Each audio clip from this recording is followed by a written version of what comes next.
یا اپنے ہاسٹل میں جاتی ہیں تو جہاں بھی، تو وہاں جا کے گھر والوں کو السلام علیکم کہہ دینا، کتنا کو اس میں ایفرٹ لگتی ہے یا کتنی کو محنت لگتی ہے، لیکن اس کی فضیلت سنیے۔ اللہ کے نبی صلی اللہ علیہ وسلم فرماتے ہیں سلاست کلہم ضامن علی اللہ، تین کیٹیگریز کے لوگ ایسے ہیں جو سب کے سب ان کی اللہ نے ضمانت لی ہوئی ہے۔ ضمانت دو چیزوں کی لی ہوئی ہے، ان عاشا روزی کا و کفیہ، جب تک وہ زندہ رہیں گے ان کو رزق ملتا رہے گا اور فتنوں سے محفوظ رہیں گے۔ وہ ان ماتا ادخلہ اللہ الجنہ، اور اگر وہ فوت ہو گیا تو اللہ اس کو جنت میں داخل کرے گا۔ سبحان اللہ، دنیا کا مسئلہ بھی حل ہو گیا، آخرہ کا مسئلہ بھی حل ہو گیا، اللہ کے رسول کی بات پہ ہمیں یقین ہو گیا اگر ہو تو۔ یہ صحیح بخاری میں الادب المفرد میں ہے، ابو داود میں ہے، ابن حبان میں ہے، الترغیب و ترہیب میں، اتنی زیادہ حدیث کی کتابوں میں یہ حدیث موجود ہے، اور یہ صحیح ہے حدیث۔ تو انسان کو زندگی میں کیا چاہیے ہوتا ہے؟ رزق چاہیے، اور فتنوں سے، تکلیفوں سے، پریشانیوں سے، آزمائشوں سے بچاؤ چاہیے۔ تو اللہ کے رسول گارنٹی دے رہے ہیں کہ اللہ تعالیٰ کے اوپر ضمانت ہے ان تین بندوں کی کہ جب تک زندہ رہیں گے رزق ملے گا اور فتنوں سے محفوظ رہیں گے، اور مرنے کے بعد انسان کو جنت چاہیے۔ تو اگر وہ فوت ہوگا تو اللہ اس کو جنت میں داخل کرے گا، نمبر ون۔ یہ ہمارا استدلال ہے۔ من دخل بیتہ فسلم فہو ضامن علی اللہ، جو اپنے گھر میں داخل ہوا اور اس نے السلام علیکم کہا تو اللہ تعالیٰ کی ضمانت میں آ گیا، یعنی پچھلی جو ضمانتیں دو دنیا اور آخرہ میں ڈسکس ہوئی ہیں یہ اس کو ملیں گی۔ یہ کتنا کو مشکل کام ہے، اب دیکھیں ضمانتیں کتنی بڑی ہیں اور کام اتنا آسان ہے۔ یہ ہے اسلام کا حسن اور اللہ کی رحمت۔ من دخل بیتہ فسلم فہو ضامن علی اللہ، جو اپنے گھر میں داخل ہوا اور السلام علیکم کہا تو وہ اللہ پر ضامن ہو گیا۔ اللہ تعالیٰ اس کے لیے ضمانت دیتا ہے۔ ومن خرج الی المسجد فہو ضامن علی اللہ، دوسرا وہ بندہ جو مسجد کی طرف نکل گیا تو یہ بھی اللہ تعالیٰ کی ضمانت میں آ گیا۔ ومن خرج فی سبیل اللہ فہو ضامن علی اللہ، اور جو اللہ کے رستے میں نکل گیا جہاد کے لیے تو وہ بھی ان دو فضیلتوں کو حاصل کرے گا، اس کے لیے بھی اللہ نے ذمہ لے لیا ہے۔ تو اب انشاءاللہ دعا یوں بنے گی پھر، اللہم انی اسالک خیر المولج و خیر المخرج، بسم اللہ ولجنا و بسم اللہ خرجنا و علی اللہ ربنا توکلنا، جیسے ہی انٹر ہو گئے پھر السلام علیکم ورحمۃ اللہ وبرکاتہ۔ یہ اس طرح سے گھر میں داخل ہونے کی دعا بنے گی انشاءاللہ۔ میری طرف سے اتنا ہی ہے، 4 منٹ ہے ہمارے پاس، کسی نے کوئی بات کرنی ہے، کوئی بات ایڈ کرنی ہے تو کر سکتا ہے جی۔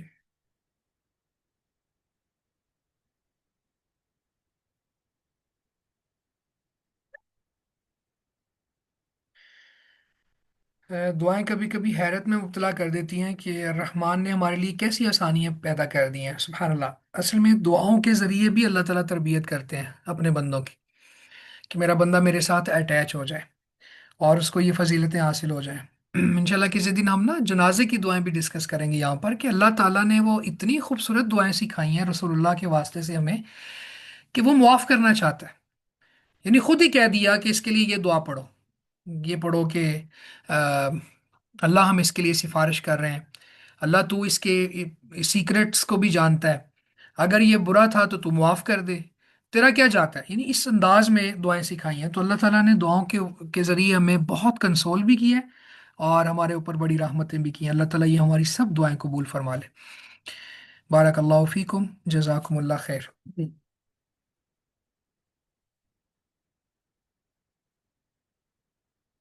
سر سی فوڈ سب حلال ہیں، ان کے لیے ایک ضابطہ ہے۔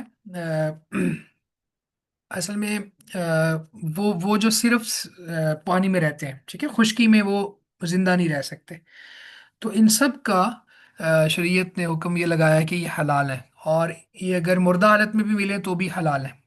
ہاں، یہ دیکھ لیا جائے کہ زیادہ دیر سے مرے ہوئے نہ ہوں یا کوئی ان کا نقصان نہ ہو جائے، ورنہ ان کو ذبح کرنے کی ضرورت بھی نہیں ہوتی۔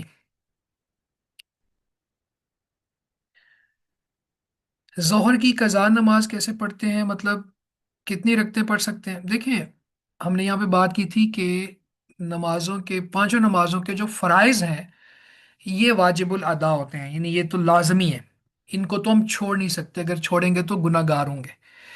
تو جب کوئی نماز رہ جاتی ہے، لیٹ ہو جاتی ہے، یا یاد بعد میں آتی ہے، یہ انسان سویا رہ گیا، جیسے ہی اٹھا، تو پھر اس وقت اس کے پاس آپشنز ہیں، وہ چاہے تو صرف فرض پڑھ لے، چاہے تو سنتیں بھی ساتھ پڑھ لے، یہ اس کے اوپر ہے، لیکن فرض تو پڑھنے ہی پڑھنے۔ مہندی کا فنکشن کرنا مشرکوں کا کام ہے، کیا گناہ، کیا گناہ ہے؟ دیکھیں، بعض خاص تہوار جو کفار کی طرف سے آئے ہیں نا، تو ان سے تو بہت بچنا چاہیے، کیونکہ من تشبہ بقوم فہو منہم، اللہ کے نبی صلی اللہ علیہ وسلم کی اسٹیٹمنٹ ہے، صلی اللہ علیہ وسلم، آپ نے فرمایا کہ جو کوئی کسی قوم کی مشابہت اختیار کرے گا انہی میں سے ہوگا۔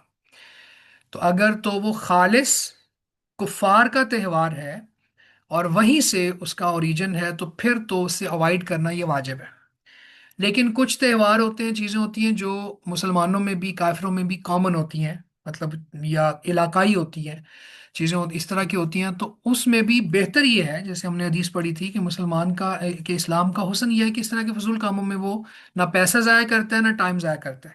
تو اگرچہ یہاں پہ آئیڈیل سچویشن یہ ہے کہ ان سے بچا جائے، لیکن وہ والا حکم نہیں لگے گا کہ کافروں کی طرح وہ ہو جائے۔